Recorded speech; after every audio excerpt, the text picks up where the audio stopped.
फिर देखते हैं किसी ने मैडी का हाथ पकड़ा होता है। वो कहता है तुम जिंदा हो। मैडी कहती है क्या मैं तुम्हें जानती हूँ? मुझे लगता है तुमने मुझे कोई और समझ लिया है।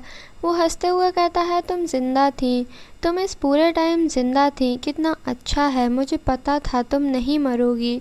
मुझे पूरा विश्वास था कि तुम मेरे पास वापस ज़रूर आओगी यान। तुम्हें बिल्कुल आइडिया नहीं है कि मैं कितना हार्ट ब्रोकन था जब मुझे लगा था कि मैंने तुम्हें खो दिया है। मैडी कहती है तुम हो कौन? क्या कोई ठरकी हो जो वो कहता है यान ये मैं हूँ रहमदा। तभी मैडी को कोई याद आता है। वो कहता है यान। वो सोचती है क्या ये मेमोरी? तभी यूलिकिन उसका हाथ छुड़ा के कहता है कमीने उसका हाथ छोड़ दे। रहमदा कहता है यान। यूलिकिन कहता है तुम्हारी हिम्मत कैसे हुई मेरी लवर को सेड्यूस करने की? नॉर्मली इस तरह की मिस्टेक्स के लिए मैं तुम्हें छोड़ता नहीं, बट आज मैं तुम्हें छोड़ रहा हूँ तो दफ़ा हो जाओ यहाँ से। मैडी चलो घर चलते हैं। रैमदा कहता है यान वापस आ जाओ, फिर गैरेज में देखते हैं। मैडी कहती है वो कौन आदमी था? यूलिकिन कहता है ये तो मुझे तुमसे पूछना चाहिए था कि वो बास्टर्ड कौन था। मैडी कहती है बेब, मुझे नहीं पता था कि तुम गाली भी देते हो। यूलिकिन कहता है मुझे लगा था तुमने अपने दूसरे आदमियों से निपट लिया है। मैडी कहती है योर हाइनेस, मुझे सच साफ साफ बताने दीजिए। मुझे वाकई नहीं पता था वो आदमी कौन था। मैं बस कैरेज की तरफ लौटते वक्त गलती से उससे टकरा गई थी, लेकिन उसने मुझे किसी और को समझ लिया और अचानक मेरा हाथ पकड़ लिया। उस वक्त मैं उसे सबके सामने ज़मीन पर तो फेंक नहीं सकती थी, इसलिए उसकी बात सुननी पड़ी। लेकिन जिस तरह से उसने खुद अपनी कैरेज का दरवाज़ा खोला और अपने कपड़े भी खुद ही ठीक किए, उसे देखकर लगता तो नहीं कि वो कोई नोवेल था। और यूलिकिन को देखते हुए कहती है लेकिन लगता है बेब तुम मुझ पर भरोसा नहीं कर रहे हो। यूलिकिन कहता है तुमने आज तक मुझसे एक बार भी सच नहीं बोला, सिर्फ झूठ ही झूठ बोला है, तो फिर बताओ मैं तुम पर भरोसा कैसे करूं? मैडी स्माइल करते हुए कहती है हाँ ये बात तो सही है। यूलिकिन सोचता है आखिर ये कितने आदमियों से मिलती रहती है, मैं और चुप बैठ नहीं सकता। अब मुझे खुद मैडी के बारे में पता लगाना होगा। मैडी सोचती है और तुम्हें लगता है कि तुम बिल्कुल मासूम हो, खुद एक पूरे बच्चे का राज छुपा कर बैठे हो। हाँ अब समझ जाना बेब, तुम्हारा हर एक छुपा हुआ राज मैं बाहर निकाल कर रहूँगी। फिर देखते हैं एक हफ्ते बाद। मैडी कहती है काउंट मोंटेसेंडो वाला प्रोजेक्ट कैसा चल रहा है? जो मैंने कहा था वो सब कर रहे हो ना? नॉक्स कहता है मैं आज भी पूरा दिन गैम्बलिंग हाउस में था और वो बेवकूफ़ कार्ड खेलना तो बिल्कुल जानता ही नहीं। मुझे उसके साथ कोई ट्रिक यूज़ करने की ज़रूरत ही नहीं पड़ी, वो खुद ही इतना बुरा प्लेयर है, इसीलिए मैंने जानबूझकर अपनी बैटिंग टिकट भी गिरा दी। मैडी कहती है और काउंटेस के साथ अफेयर करने वाले नाइट का क्या हुआ? उससे बात करने की कोशिश की, कुछ बोला उसने? नॉक्स कहता है अब जब उसके अफेयर की अफवाह हर जगह फैल चुकी है तो उसे पता है कि वो किसी दूसरे ऑर्डर ऑफ नाइट में ट्रांसफ़र नहीं हो सकता, इसलिए हर किसी से कहता फिर रहा है कि शायद उसे जल्दी ही निकाल दिया जाएगा। मैडी कहती है तो फिर लगता है अब उसे भी एक अच्छा सा चारा देने का टाइम आ गया है। गुड वर्क नॉक्स, तुमने अच्छा काम किया। नॉक्स कहता है फिर से बेस बदलने वाली हो, कहाँ जा रही हो? मैडी कहती है तुम तो जानते ही हो मुझे अपने बेव के लिए एक बहुत इम्पोर्टेंट काम करना है। वैसे नॉक्स तुम किसी रैमदा नाम के आदमी को जानते हो? काले जेट ब्लैक बाल, लाल आंखें और देखने में बिल्कुल सांप जैसा, इम्पीरियल बॉल में मिला था, ऐसे बिहेव कर रहा था जैसे मुझे पहले से जानता हो।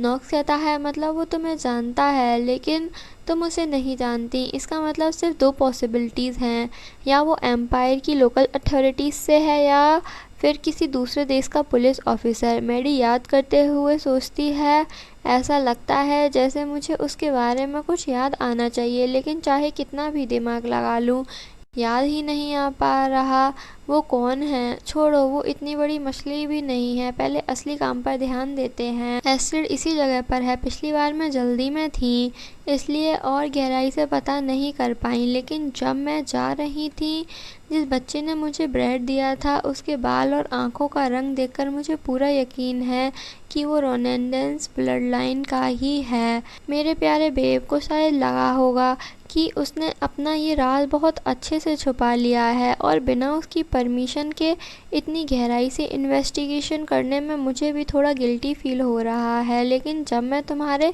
बचपन का बेबी फूड तक पता कर चुकी हूँ और तुम्हारे अंडरवियर का कलर तक जानती हूँ, तो अगर ये राज ऐसे ही छुपा रहा, तुम्हारी बहन का प्यारा बच्चा तुम्हारी सबसे बड़ी कमज़ोरी बन जाएगा। और मेरा बेब इतनी मुश्किल में पड़े, ये मैडी को बिल्कुल भी पसंद नहीं। इसलिए उम्मीद करती हूँ तुम मुझे माफ़ कर दोगे, क्योंकि मैं ये सब पहले ही तुम्हारे लिए संभालने जा रही हूँ। और बताया जाता है भेड़ की खाल में छुपा हुआ भेड़िया जो दोस्त होने का नाटक करता था, वो और कोई नहीं बल्कि क्रॉकटन वाइनेल है।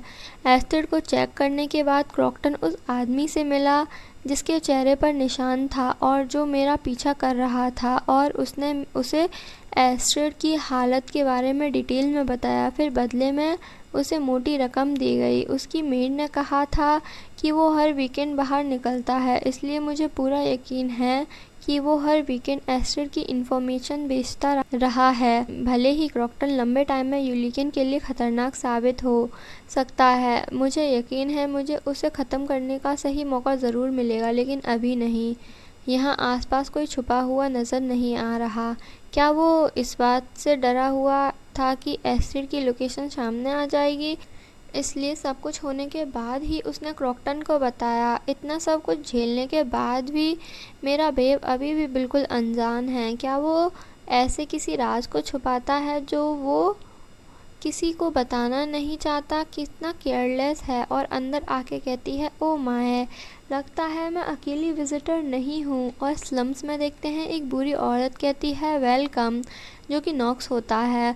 वो कहती है, मैंने सुना था आपको हमारी मदद चाहिए। यूलिकन कहता है, क्या तुम वही टैलेंटेड आदमी हो जिसके बारे में सब बात करते हैं? नॉक्स कहता है, मेरा काम सिर्फ रिक्वेस्ट एक्सेप्ट करना है। यूलिकन कहता है, मैं चाहता हूँ तुम किसी के बारे में पता लगाओ। मुझे उसकी एग्जैक्ट एज नहीं पता, क्या ये ठीक रहेगा? मुझे बस उसकी अब तक की ज़िंदगी के बारे में जानना है।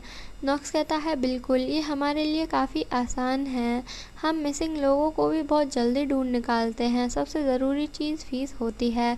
यूलिकन उसको पैसे का बैग देते हुए कहता है, मुझे सही इन्फॉर्मेशन ला कर दो और मैं तुम्हें इससे दुगना इनाम दूंगा। नॉक्स कहता है, ओह वाह, बस बताइए आपको क्या चाहिए, हम जिसकी भी इन्फॉर्मेशन चाहिए होगी उसके बारे में पता लगा देंगे। यूलिकन कहता है, उसका नाम मैडी है। आजकल वो आर्चड्यूक रोनेंडेंस की लवर के नाम से जानी जाती है। मुझे उस औरत के पास्ट के बारे में जानना है। नॉक्स कहता है, अच्छा समझा, क्या मैं पूछ सकता हूँ कि आपका उसके साथ किस तरह का रिश्ता है? यूलिकन अपना रोब उतार के कहता है, मैं यूलिकन कुन रोंडेंस हूँ, उसका फियांसे, हम लवर्स हैं। फिर भी उसने मुझे अपने पास्ट के बारे में कुछ नहीं बताया, इसलिए मेरे पास ये तरीका अपनाने के अलावा कोई और रास्ता नहीं था। उम्मीद है तुम समझोगे। जिसे सुन के नॉक्स शॉक्ड हो जाता है। यूलिकन कहता है, हे तुम ठीक हो ना? नॉक्स कहता है, मैं अपनी नहीं, मेरा मतलब हमारी टीम के यंगस्टर पूरी कोशिश करेंगे इसके बारे में पता लगाने की। लेकिन योर हाइनेस, मुझे एक कंसर्न है। अगर मैडी नाम की ये औरत चोर निकली, वायलेंट हुई, पैसे की बहुत भूखी हुई, हद से ज़्यादा पीने वाली हुई, या बस एक क्रूअल इंसान हुई, तो क्या आप इंगेजमेंट तोड़ देंगे? लेकिन असल में पैसे का लालच होना रिसोर्सफुल होने की निशानी होती है, और तेज़ रिफ्लेक्स का मतलब अक्सर ये होता है कि उसके हाथ भी बहुत तेज़ हैं। और बहुत ज़्यादा पीना शायद सिर्फ इस बात की निशानी हो कि उसका लीवर हेल्थी है, इसलिए वो फिर भी एक अच्छी इंसान हो सकती है। लेकिन उसे सच में समझने के लिए आपको बहुत बहुत लंबे समय तक उसके साथ रहना होगा। मैं समझता हूँ कि उससे शादी करना एक मुश्किल फ़ैसला था और मुझे पता है ये आसान नहीं होगा, लेकिन मैं बस ये पूछना चाहता हूँ, उसका पास जानने के बाद क्या आप एंगेजमेंट तोड़ देंगे? यूलिकन उसे देख के सोचता है, मैं बेवकूफ़ नहीं हूँ, दिन की रोशनी की तरह साफ। इस बुड्ढे के भेस में बनाया हुआ ये आदमी मैडी जानता है और कहता है मैडी और मैं एक दूसरे से गहरा प्यार करते हैं। मैं ये सब इसलिए कर रहा हूँ क्योंकि मैं वो सच जानना चाहता हूँ जो मैडी मुझसे छुपा रही है, ताकि उसके किसी भी दर्द को कम कर सकूँ। नॉक्स कहता है भगवान तुम्हारा भला करे, इस दुनिया में उस जैसी और कोई औरत नहीं है, और मेरा ये मतलब तारीफ़ में बिल्कुल नहीं है। मुझे यकीन नहीं हो रहा कि तुम फिर भी उससे शादी करने जा रही हो। वैसे ऐसा नहीं है कि मैं इस मैडी मैबू या जो भी उसका नाम है उसे जानता हूँ। यूलिकेन कहता है देखो, क्योंकि लगता है तुम उसे जानते हो इसलिए मैं एक बात पर जोर देना चाहता हूँ, उसे इस बारे में कुछ भी पता नहीं चलना चाहिए, और अगर इसके लिए और पैसे देने पड़े तो मैं दूंगा। नॉक्स कहता है जी सर, मुझ पर छोड़ दीजिए, जो कुछ मुझे पता है और जो नहीं पता है सब पता करके आपको बता दूंगा। यूलिकेन कहता है मेरे पास आने की ज़रूरत नहीं है, मैं खुद 10 दिन बाद यहाँ आ जाऊँगा। नॉक्स कहता है सच में? मैडी को इतना अच्छा फियांसे कैसे मिल गया? मैं इन स्लम्स में मैडी को सबसे ज़्यादा जानता हूँ, इसलिए फ़िक्र मत कीजिए, अपना ख्याल रखिए। यूलिकेन सोचता है मैंने कभी नहीं सोचा था कि मैडी किसी इतने सीधे साधे इंसान को जानती होगी। वैसे पता नहीं आज भी वो रात भर बाहर रहेगी या नहीं। जब मैं निकला था तब वो मुझे दिखाई नहीं दी, पता नहीं वो कहाँ गई है और क्या कर रही होगी। फिर देखते हैं मैडी को जो एक आदमी को पकड़ के विंडो से टकरा जाती है और उसके कांच से उसकी चोट लग जाती है। वो कहती है ओह वाओ, तुम तो बहुत ताकतवर हो। फिर उसे लॉक में फंसाकर ज़मीन पर नॉक करके हुए सोचती है जो गार्ड ड्यूटी पर होना चाहिए उसका आउटफिट बहुत ही सस्पिशियस लग रहा है और उसकी हरकतें हद से ज़्यादा रेकलेस हैं। और देखते हैं मैडी की चोट हील हो जाती है। वो सोचती है अच्छा हुआ मेरी चोट जल्दी ठीक हो जाती है, वरना मेरा बेब मुझे इस हालत में देखकर तो शौक से बेहोश ही हो जाता। ये बिल्कुल मेरे बेब का स्टाइल नहीं है। क्या क्रॉकटन और वो आदमी इसके पीछे हो सकते हैं?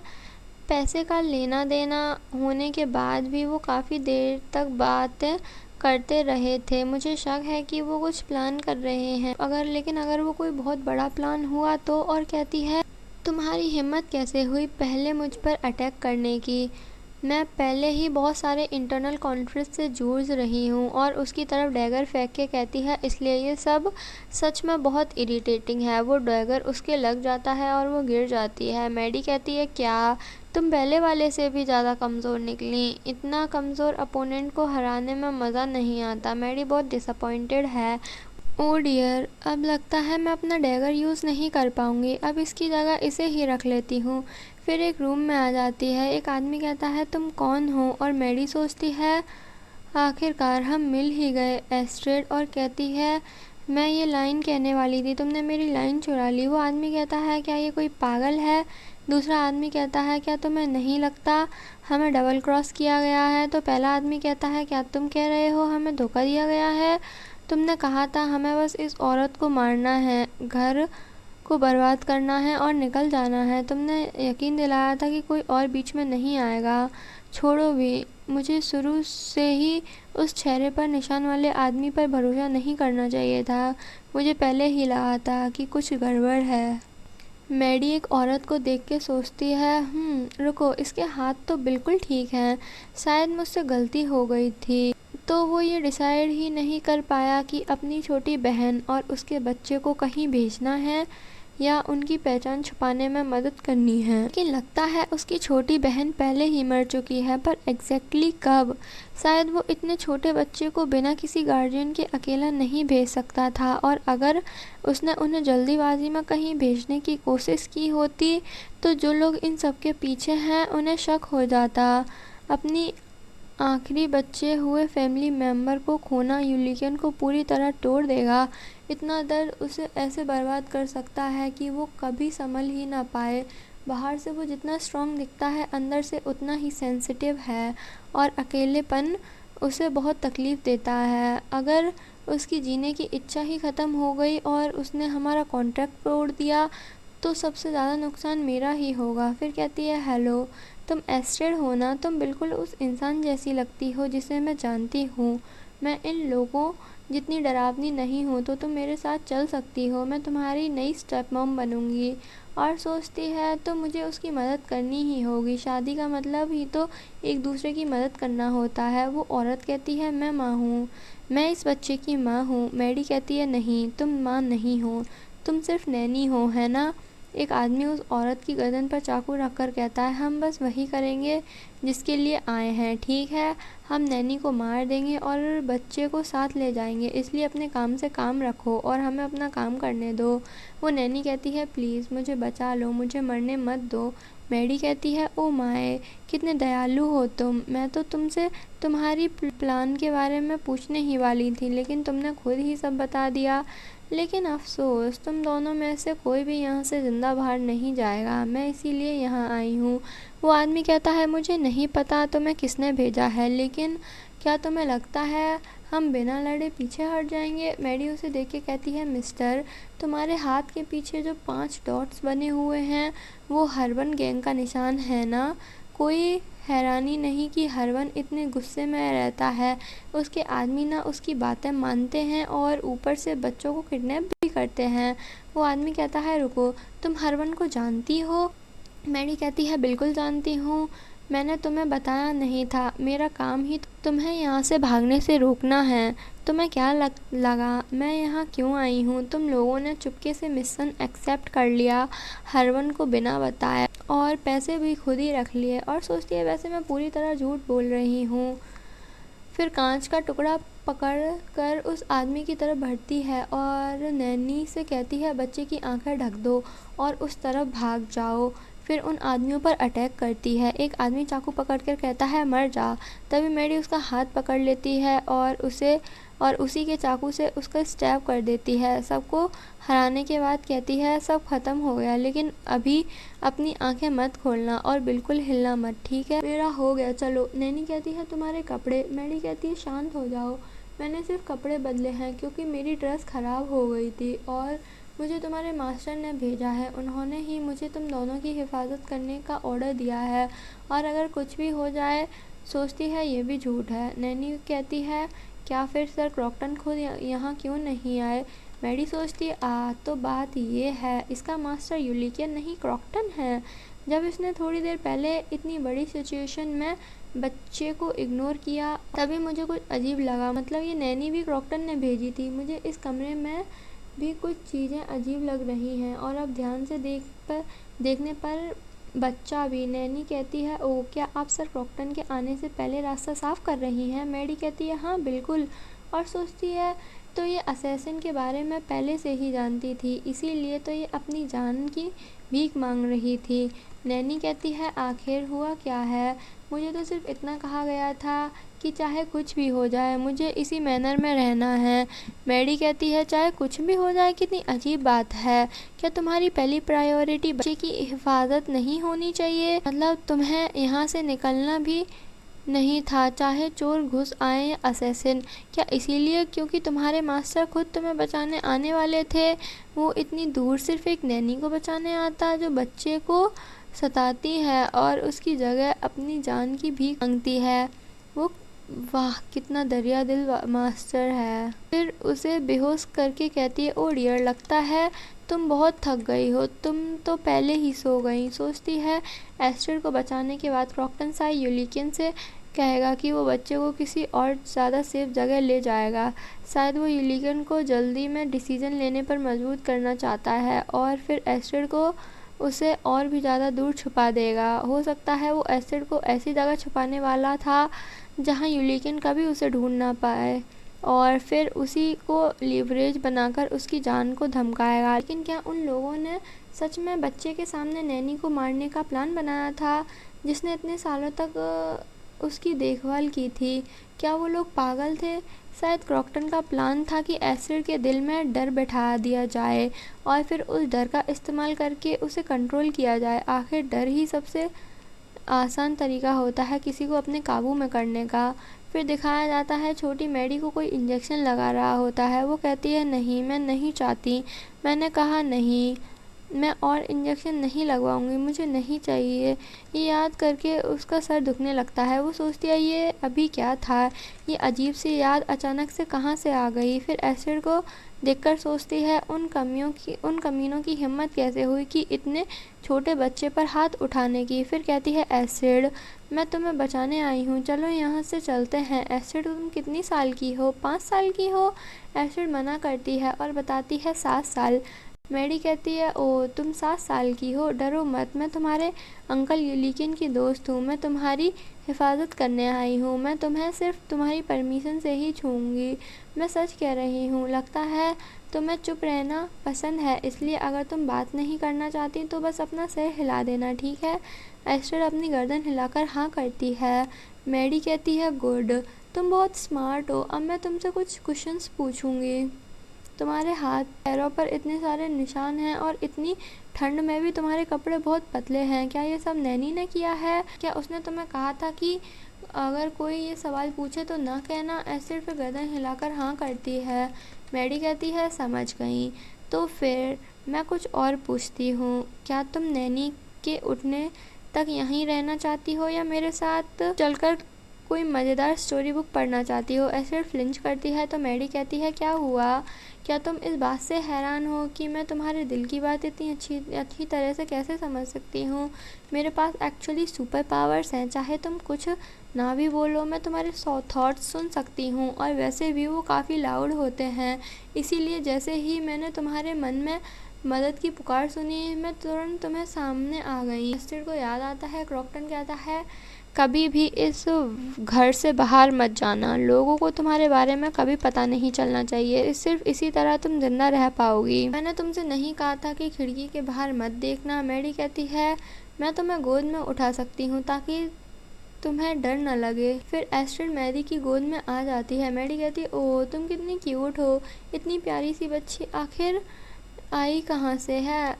तुमने मुझे पहले देखा था ना, मैं बहुत स्ट्रांग हूँ, इसलिए बिल्कुल मत डरना, बस मुझे कसकर पकड़ लो और मुझ पर भरोसा करो, मैं तुम्हें हर चीज़ से बचाऊंगी। और एस्ट्रिड क्यों ना हम प्रिटेंड गेम खेलें, फिर एक लग्जरी होटल में देखते हैं। कोई कहता है जनरल स्टीवियन आप आ गए, क्या मैं आपके बैग्स में मदद करूं?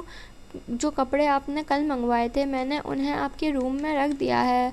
जनरल स्टीवियन कहता है थैंक यू, और कल मेरे ब्रेकफास्ट की कोई ज़रूरत नहीं है, मैं बस अकेले आराम करना चाहता हूँ। फिर वो अपने रूम में आकर अपनी विग उतारता है और देखते हैं कि वो नॉक्स होता है। वो कहता है कितना घुटन भरा है, लेकिन कम से कम काउंट मोंटेजेंडो आखिरकार जाल में फंस गया।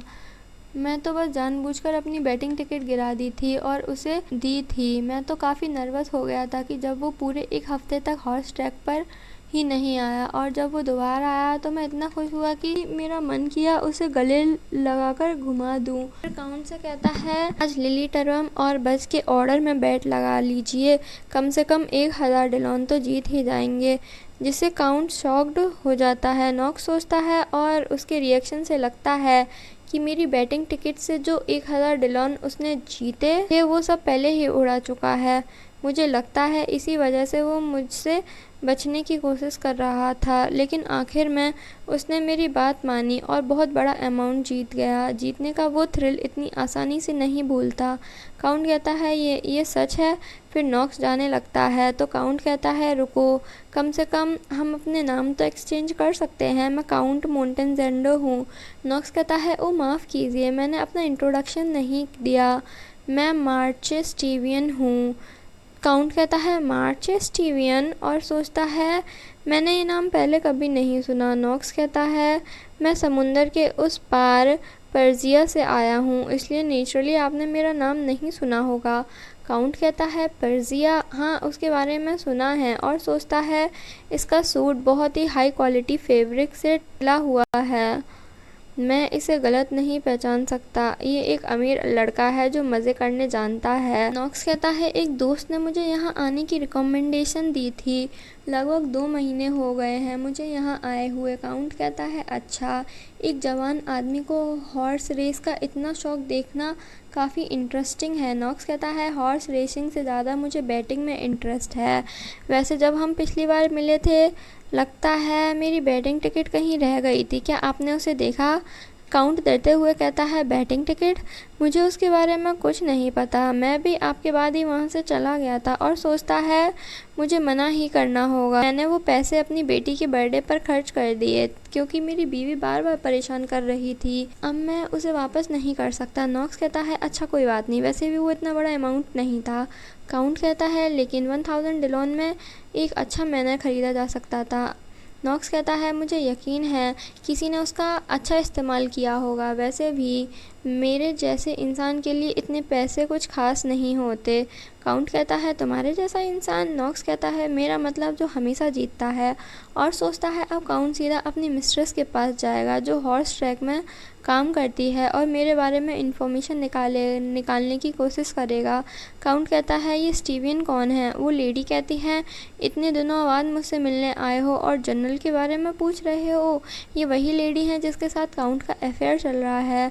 नॉक्स कहता है लेकिन उसे ज़रा भी अंदाज़ा नहीं है कि मुझे उसके और इस औरत के अफेयर के बारे में पहले से ही पता है। उसे ये भी नहीं पता कि मैं जानबूझकर सिर्फ उन्हीं दिनों हॉर्स ट्रैक पर गया और जीता जिन दिनों उसकी मिस्ट्रेस ड्यूटी पर होती थी। उसे कभी नहीं पता चलेगा कि मैंने जॉकी और हॉर्सेस को रिश्वत देकर रेस में फ़िक्स कराई थी। इसी वजह से वो धीरे धीरे मुझ पर अंधा भरोसा करने लगेगा और उसके चेहरे को देखकर ही समझ आ रहा था कि वो मेरी तरफ झुकने लगा है। जैसे ही उस तक स्टीवन के बारे में मेरे फैलाए हुए रूमर पहुंचते हैं वो मुझ पर और भी ज़्यादा भरोसा करेगा। अब शायद मैडी के बताए हुए बड़े स्कैम की तैयारी शुरू कर देनी चाहिए। फिर सामने देखते हैं किसी के पैर जो मैडी के होते हैं। वो एस्टेड को साथ लेकर खड़ी होती है जिसे देखकर नॉक्स शॉक हो जाता है और कहता है वाह, ये बच्ची बिल्कुल आर्चड्यूक जैसी क्यों लग रही है? कहीं ये मैडी कहती है अब बोलो हेलो एस्टेड, ये तुम्हारे अंकल नॉक्स हैं। और ये पार्ट यहीं पर ख़त्म होता है। मिलते हैं नेक्स्ट पार्ट में, तब तक के लिए bye bye. Thanks for watching.